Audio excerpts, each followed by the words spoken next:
What if I told you that sun-kissed skin could totally fight aging as well? Today, I'm going to go ahead and challenge everything that's you've possibly thought you knew about how sun can affect your aging process and your skincare regimen. And I'm coming from an angle that you may not have heard much about. The angle that I want you to listen for is that sun exposure is not all bad, and it actually can be good for the aging process. So if you have been struggling to figure out how to get the benefits of sun exposure, but also how to protect yourself from the damaging effects of it, stick around because I'm going to give you lots of alternatives and things that you can work with. Okay, so let me just go ahead and take you back, give you a little bit of my history with the sun. I grew up being a sun worshiper. I just lived near the beach. And so, it was kind of a game for me and all of my friends. My mom was a teacher. I would take the little star stickers that she would put on, graded papers, and I would put it on my skin in different little places so that I could see how much sun I could get in one exposure, and it was just like winning a game. We used baby oil, and we would just sit and bake for hours, literally bake in the sun. And I think everyone was doing it at that time. And so I did it. Right? But I really had no idea what was happening to my skin. And as I grew up, this was beach culture. So, I didn't know anything different, but I wanted that golden tan. And so in the wintertime, I'd run to the tanning bed so that I could get that warmth. There's something addictive about feeling the warmth, and I just wanted to get that golden glow on my skin. So I would go up to 3 times a week. This was the beauty standard. So as a teenager, I just didn't know any different. And I actually thought I needed it, right? You hear about vitamin D and you're like, oh, I need this. But the result was I ended up getting sun poisoning, not just once, but twice. And so then at the time about when I was getting married was when information was coming out about how terrible all these practices were. How about you? Like, did any of you spend a lot of time in the sun, maybe even used the baby oil sitting in the sun, or put a sticker on your body so you could see how much sun you got? It's like, I'm sure several of us did that. So go ahead and put a comment below of some of your favorite time stories about how you use the sun, or even some mistakes you made, or how much sun poisoning you got. I know I'm not the only one who went too far with sun worshiping here, so that's what I need. I need you to get in there and comment so that I don't feel alone. But like I said, it wasn't until I was getting married that I realized all the things. So I remember being so afraid of the sun at that point in time. My friend had a sailboat, and I went out on the sailboat and I literally crouched up underneath a blanket and a towel to protect myself from the sun that day.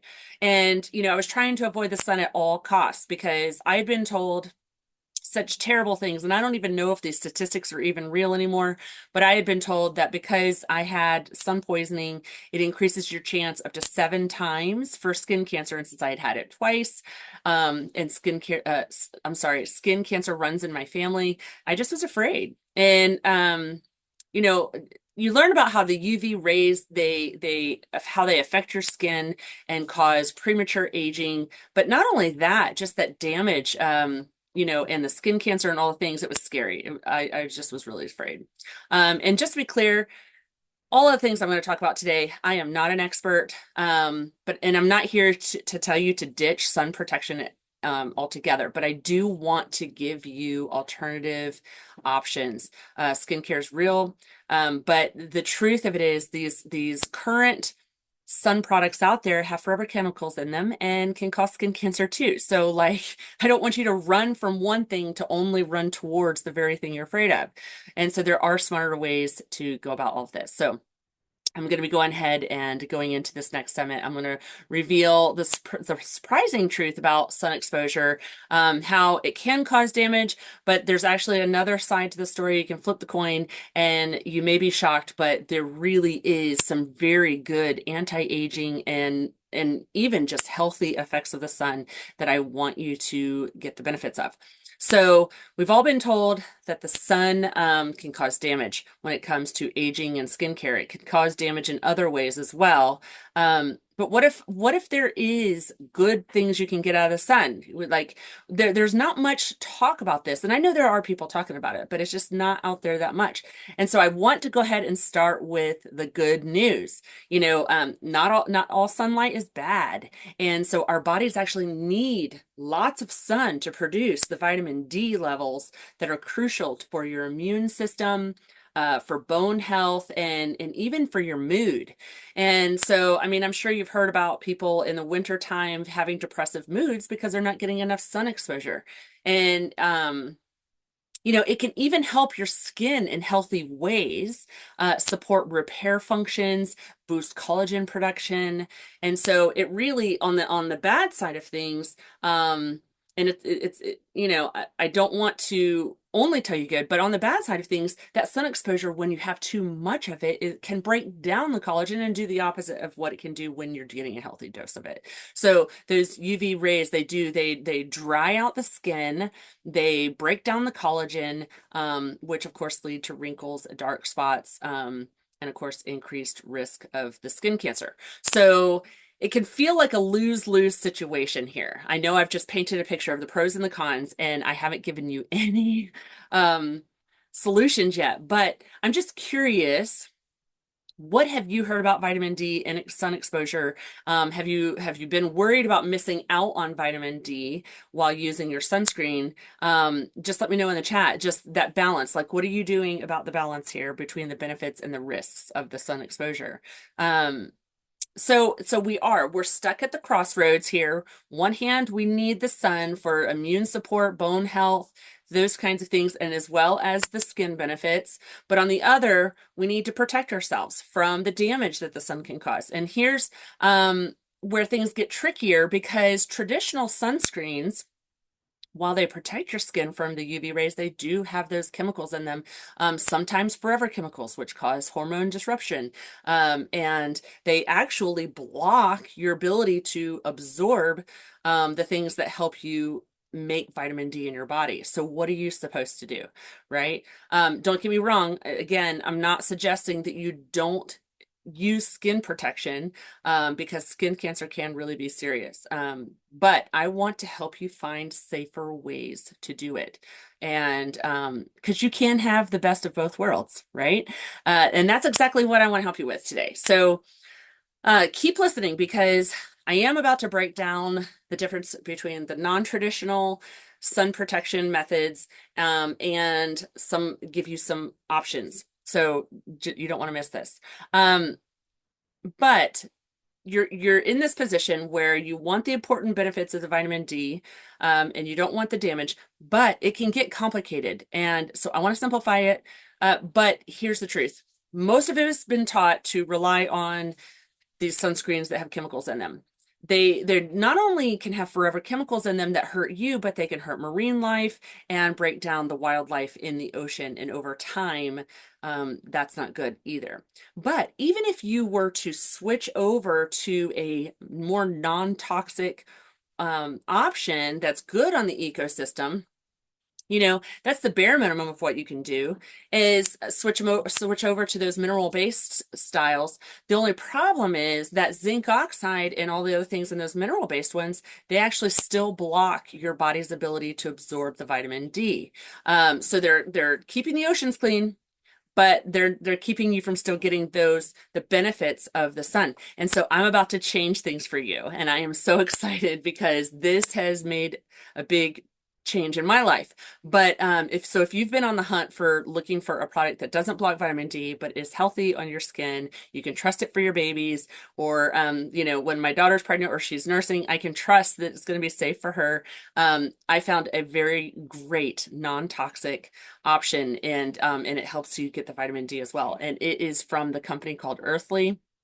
And I will make sure to put that link in the show notes so that you guys can have access to this. But it protects your skin from the UV rays. It doesn't sacrifice you being able to get all the good stuff from the sun. And like I said, it's safe for everyone. And so I just want to make sure that you have access to it. And here's the awesome thing. The prices are completely reasonable. In fact, they're smaller bottles. They're the same price as what I was paying for the trashy stuff. So One thing I want to say before I move on is there is, and I'm just going to touch on this. I'm not going to go deep on it, but there is some new information out. And I would say at this point in time, there's still conflicting reports. But some of you may have heard that when you wear sunglasses all the time, that there are receptors in your eyes that actually help send brain signals to your body to kind of put up a defense and protect you from the sun. And when you wear the sunglasses, you actually cause confusion in your brain where your body doesn't produce the melatonin and everything to protect you from the sun. So just kind of think that through. There are some other options. Here's some non-traditional things, but obviously they are common sense, but you could wear a brimmed hat to protect your eyes without having to wear sunglasses. Of course, when you're out and about, you can wear long sleeve shirts and things like that. Of course, that's not always practical. And so that's why I love being able to now say that I have found something that I can put on my skin from the Earthly company. But I did want to just talk about that with the sunglasses. Do your own research and come up with your own conclusion on that one. But I just wanted to make sure I gave you that tidbit as well. Um, Again, I'm not advocating stripping out the sun care in your life. I just want to make sure that you have all the information to get the benefits from the sun as well as protect you from it. So, all right, let's go ahead and dive into what do you do after you've had too much sun? This is this is something that I had to learn from trial and error. I have spent many days out in the sun way too long. I've already told you that. But, back when I was younger, they used to have this like jelly stuff they called aloe, and now, we find out that it probably had like a very small, insignificant amount of aloe in it, but it did cool the skin. And so there are some things like you can do. You can green tea that helps cool the skin. But here's some things that if you are starting to see some damage, like dark spots on the skin from the sun, or cracks in the skin from being dehydrated and all of that, these things can be slightly reversed. And so one of my favorite things, vitamin C serums are especially a good one. They're very good for healing the skin after the sun exposure. They neutralize the free radicals that have kind of taken place on your skin through that toxic exposure from the sun. And so they can help repair to some degree the damage done by those UV rays. So I really like vitamin C serums. And I will make sure to put a link in the show notes for my favorite. I've done tests with it. It is pretty amazing and the price is pretty reasonable. So and the link in the show notes will have a 10% off discount with it too. So of course you have your classics, aloe vera, raw honey. Both of those are super hydrating. They infuse healing properties. They do some anti-inflammatory, and they moisturize. So they're really great healers for the skin after a sun-filled day. And I found a lotion, same company who makes the vitamin C serum, thankfully enough. And they have a lotion that has raw honey in it. It has turmeric, saffron, and that aloe in it. And it's really become one of my favorites. And I don't even love lotions because I have sensory issues, but this lotion, I've had days where I literally looked like a lobster at the end of a day. And so listen to what I'm saying, not what I do. No, I'm just kidding. But I've put that lotion on and woke up the next morning and it was almost like I didn't have the sun exposure at all. And so, this stuff, it's pretty, I mean, I'm gonna say it's pretty miraculous. But you've got to try it yourself. So I'll make sure that I have that there, but it heals, it restores, it feels great, it smells great. There's no toxins in it. And I love that I can trust it. So what about you? Do you guys have any go-to after sun care products that work that are non-toxic that you love? Because I'm, of course, always up for tips and tricks, and I love to share information with people. So please share the love and let's help all these women out there. And then, of course, you know me, I'm a nerd when it comes to hydration, so I can't talk about being dehydrated from the sun without mentioning you need water. So whether you're eating food that has high water content or you're drinking a lot of water, please, please, please, after you've been in the sun, drink up a lot of water. So this will help hydrate you from the inside out. And your skin is one of the last places to get the hydration. So if you're dehydrated, just know that it might take a lot more water than you think. But I love hydrating. It's my favorite thing to do.